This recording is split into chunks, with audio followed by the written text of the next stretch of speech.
maison que j'allais choisir, le ciel allait honorer ma foi. Amen.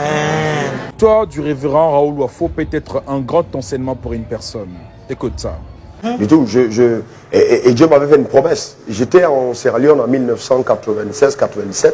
Je priais et je demandais à Dieu, montre-moi le pays où tu veux que j'aille te servir. Et donc c'est comme ça que Dieu m'a parlé de la Côte d'Ivoire. Et donc j'ai reçu une prophétie. Une semaine après ça, on était en train de prier, des hommes de Dieu ensemble. Et puis un homme de Dieu a prophétisé. Clairement, il a dit, Dieu t'a envoyé dans un pays, il va te lever dans ce pays, il te rendra immensément riche et tout. Donc, et cette bénédiction ressemblait beaucoup à la bénédiction qui avait été dite sur la vie d'Abraham. Et donc, je suis reparti au Cameroun, et je suis reparti en Côte d'Ivoire, mais quand je suis arrivé en Côte d'Ivoire, je suis arrivé par bus. Et ça a été pénible. J'ai passé... Du Cameroun en Côte d'Ivoire en bus. Je suis arrivé en Côte d'Ivoire en bus. En bus, il y a combien de pays qui séparent? Non, ça veut dire qu'en fait, j'ai quitté le Cameroun. Oui. Pour le Ghana en avion. Pour le Ghana en avion. Et je me suis arrêté au Ghana parce que je n'avais pas d'argent pour prendre l'avion jusqu'à Abidjan. D'accord. Je suis resté au Ghana 1 mois et demi. Je suis un missionnaire. J'ai aidé justement à former les missionnaires. Et ensuite, j'ai traversé par bus pour arriver en Côte d'Ivoire. Et comme je n'avais pas d'argent pour aller à l'hôtel, j'ai dû passer mes premières nuits à la gare de bus. À la gare de bus. Dormant en même le sol.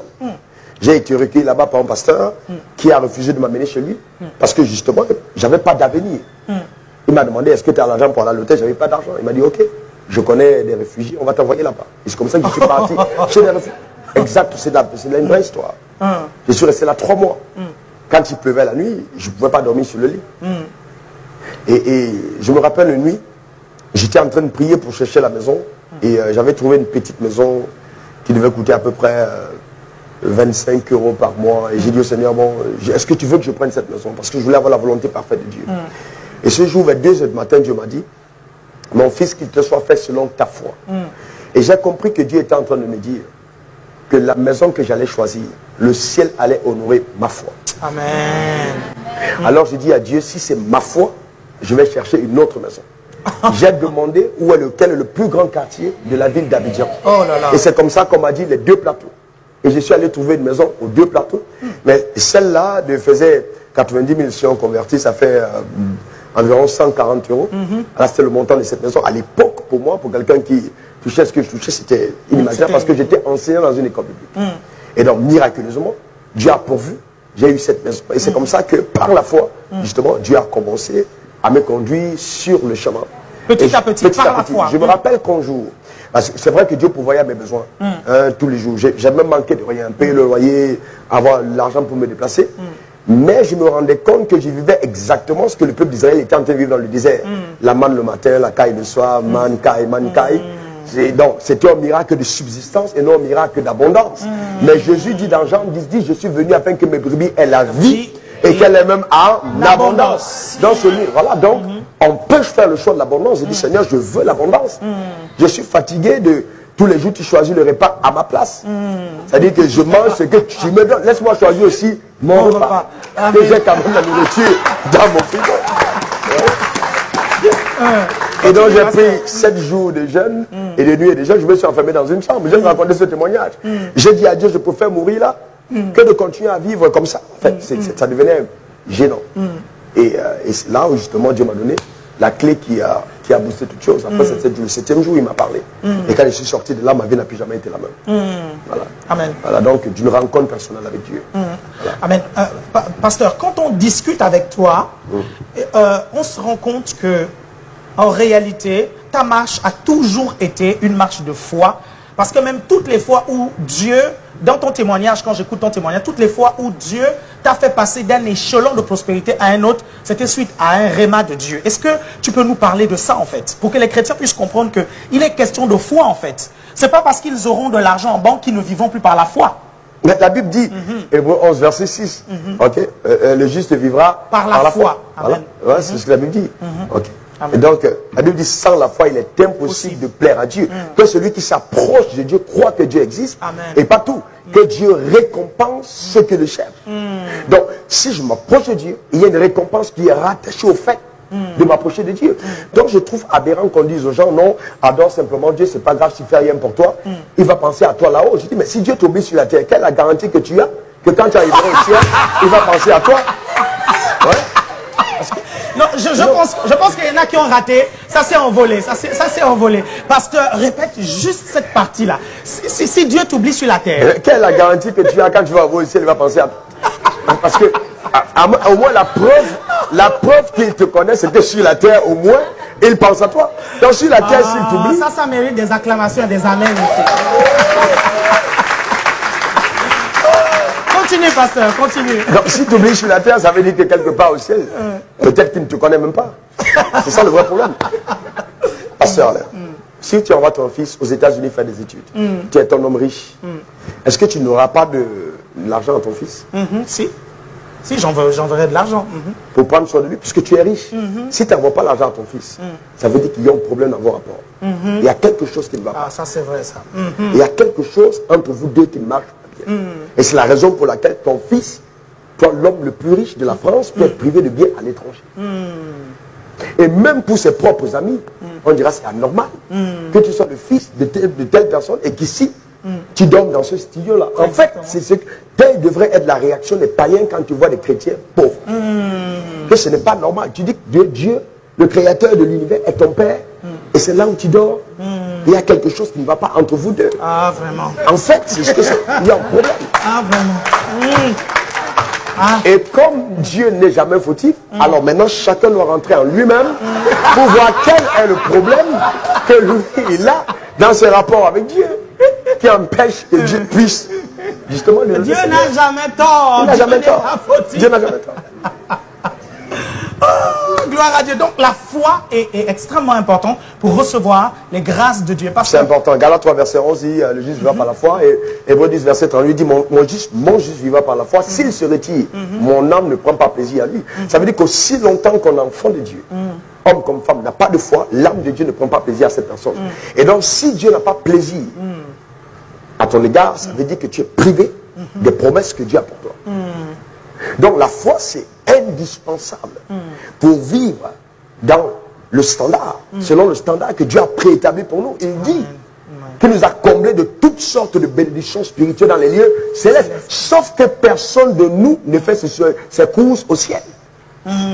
Personne ne va acheter ses affaires au ciel. C'est sur la terre. Donc aussi longtemps que ce que Dieu a pour nous au ciel, ça ne nous est pas utile. Vraiment, donc il faut qu'ils transfèrent ça. Je crois qu'ils n'ont pas compris. Ouais. Parce que s'ils ont compris, pasteur, ils vont dire quelque chose. La Bible dit qu'il nous a comblés de toutes sortes de bénédictions spirituelles dans les lieux célestes en Christ. Mais nous faisons nos courses sur la terre, pas au ciel. Donc il faut demander un transfert. Il faut demander un transfert. Là vous avez compris. Il faut que les richesses quittent le ciel et viennent dans ton compte. Et comment faire, pasteur? C'est justement par la foi, il y a un processus. C'est comme quand on prie. Je vous disais que vous alliez être béni. Je vous disais. C'est comme quand on prie pour un miracle de guérison. Et que quelqu'un en œil qui... Non, justement, qu'est-ce qu'on fait? On appelle. Il y a une pièce de rechange au ciel. Et Dieu remplace. Amen. C'est la même chose au niveau de nos finances. Parce que les gens croient facilement que bon, Dieu va guérir un aveugle. Dieu va faire marcher un paralytique. Mais c'est le même Dieu qui est capable de rendre prospère aussi. D'ailleurs, Jésus a dit, quand il a guéri la fille de Jairus, il dit quoi? Donnez vous-même à manger. Ça veut dire quoi? Ça veut dire que souvent même, dans certains cas, la résurrection d'un enfant dans la maison peut causer un problème. Parce que si tu es pauvre et que ton enfant meurt, au moins ça fait une bouche à moins. Donc, où allait se trouver là, si le pauvre, s'il n'y avait pas à manger chez Jairus, il dit donnez-lui vous-même à manger. Donc s'il n'y avait pas à manger, ils allaient donner comment? Est-ce que vous comprenez que on lit l'évangile de travers? Il dit donnez-vous lui-même à manger. Vous-même, donnez à manger à cette personne. Donc on a besoin de nourriture pour subsister dans le monde. Et la nourriture, on l'achète. On a besoin de ressources. Un jour, je suis allé dans un restaurant. Je parle beaucoup en langue quand je suis seul. Donc je mangeais rapidement. Et mon chauffeur était de l'autre côté. On discutait avec ses amis. J'étais seul, j'étais en train de réfléchir. Et je parlais en langue. Donc quand j'étais revenu, je demandais d'envoyer toutes les factures, on a déposé. Et pendant que je parlais en langue, j'ai oublié, je suis parti. Donc tout le monde est parti, tout mon staff, on s'est levé. On est parti. Et la serveuse m'a poursuivi. Vous avez oublié de payer votre facture. Et donc, j'ai réagi, j'ai dit excusez-moi. Et le Saint-Esprit m'a dit, tu as vu, en parlant en langue, tu as quand même payé. Ça veut dire que le fait qu'on soit spirituel, on ne peut pas échapper aux lois naturelles. On a besoin de ressources sur la terre pour régler certaines questions de la terre. Amen. Qu'on ne peut pas régler simplement parce qu'on prie. On a besoin de ressources. Et Ecclésiaste dit, l'argent répond à tout. On a besoin d'argent. Je crois qu'ils n'ont pas compris. Vous avez compris? Il était dans un restaurant, il priait en langue. Hein? Et après, il est parti. Il a oublié de payer la facture. Et la serveuse est venue, chers internautes, l'arrêter. Vous lui dites, tu as oublié de payer la facture. Le Saint-Esprit lui a dit, tu vois, tu as prié en langue, mais ça ne t'empêche pas que tout à l'heure, tu dois payer la facture. Est-ce que vous vous rendez compte de ça, bien-aimé? Parce que beaucoup de chrétiens pensent que c'est suffisant, en fait, de prier en langue. Ils pensent que passer des heures et des heures dans la prière c'est bien, hein? Mais beaucoup de chrétiens pensent que c'est suffisant pour que les choses puissent venir. Pasteur, parle-nous un peu de ça. Ah non, la prière ne prive pas des principes de Dieu. Quand Dieu a créé Adam et Ève, il parlait avec Adam et il dit, il place Adam, Genèse 2, versets 15, 16, 17, dans le jardin pour le cultiver, pour le garder. Donc la responsabilité d'Adam et Ève était de cultiver le jardin. Donc l'homme a été créé par Dieu pour accomplir les responsabilités sur la terre. Il n'y a que des feignants qui pensent qu'ils sont nés de nouveau simplement pour causer avec Dieu. Non. Non. C'est pas pour ça que non, on n'est pas... Non, honnêtement. Oui, parce que la rédemption nous ramène à nos responsabilités terrestres. Et la responsabilité d'Adam et Ève était de cultiver le jardin. C'est après avoir cultivé le jardin qu'ils venaient causer avec Dieu. Amen. Mais ils devaient accomplir leurs responsabilités. Maintenant, qu'est-ce qu'on fait? On prend les gens à l'église lundi, on les prend mardi, on prend mercredi, on prend jeudi, on prend... Et là on dit Dieu va te bénir et tout. Et on n'enseigne pas les mécanismes qu'il faut pour que chacun aille amener son jardin à fleurir, à prospérer, à se développer. Il faut travailler. Amen. Il faut travailler. Amen. Le pasteur vient de donner une clé, le travail. D'ailleurs, c'est la première loi. Pour moi, la première loi de la prospérité. Effectivement. Parce que pendant longtemps, on a dit aux gens, ok, il faut payer ta dîme, il faut donner tes offrandes. Mais nos églises sont remplies de gens qui ont payé les dîmes, qui ont donné des offrandes, qui ont fait les jeûnes d'Esther, les jeûnes de Josaphat, les jeûnes de Jésus. Je connais des gens qui ont fait même, qui ont dépassé même Jésus en jeûne. Ils ont jeûné 80 jours. Voyez? D'accord? Mais ça n'a pas résolu le problème. Donc, au-delà, le jeûne c'est important. Moi je jeûne profondément, je jeûne souvent, je prie beaucoup. Mais bon, ça ne me prive pas de travailler, le travail est important. Donc quand on dit aux gens, donnez vos dîmes, payez les offrandes, Dieu va vous bénir, ce n'est pas totalement vrai. Qu'en est-il de celui qui n'a pas de ressources?